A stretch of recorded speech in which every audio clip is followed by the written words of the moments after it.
Ayan, ito na yung part 2. Dito naman sila sa ah, tapat ng music room nagbubuhos ng poste.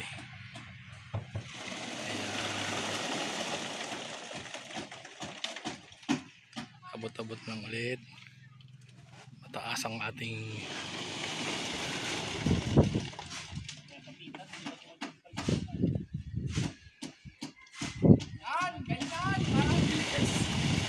hop, hop, hop. Ayan, so dito po tayo natapos sa bedroom number 3. Ayan.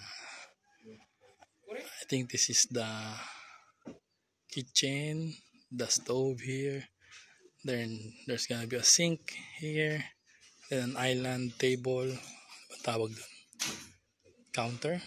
Oh, basta may island table, and then banda rito may bar.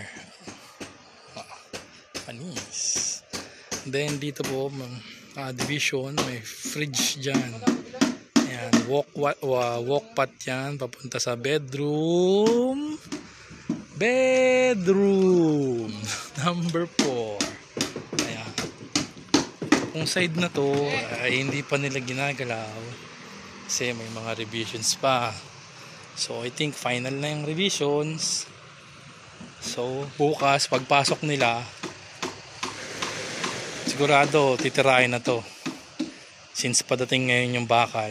Ayan, andito po. This is gonna be, here is gonna be an entrance going to bedroom number 4. This side will be the toilet, then shower, and then over there is jacuzzi. Wow! Jacuzzi yan. Tapos po dito ay walk-in closet. Then I think here will be sala, and then karaoke.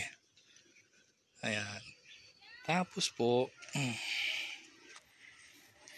yung pader na yan,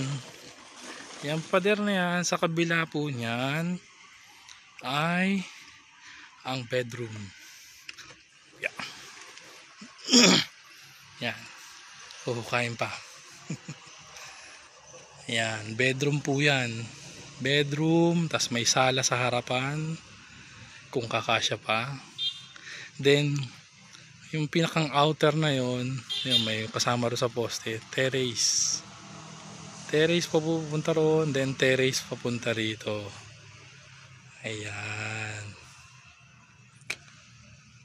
Ayan po ang ating home tour. Oh, andyan na yung delivery natin ng bakal. Dumating na rin sa wakas. Nakatawid na sila kahit malakas ang alon. Ayan po. Ang lapad ng room na to, 6 meters. From that post hanggang dyan sa poste na yan, 6 meters yan. Eh, ano pa yung papunta rito? I think 6.5. 6.5 yung papunta ron. Then papunta ron ay 6 meters. So 6 meters by 6.5. Diba? Bedroom. Alright.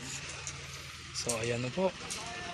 Din kaninang maga lang nandito si si Don Takas nagmawal siya ron sa kanyang pagtataniman talong. So I think that's all for now. I'll just asikasuhin ko lang tong deliveries, and then see you again tomorrow for an update. Ayan po. Okay, babush.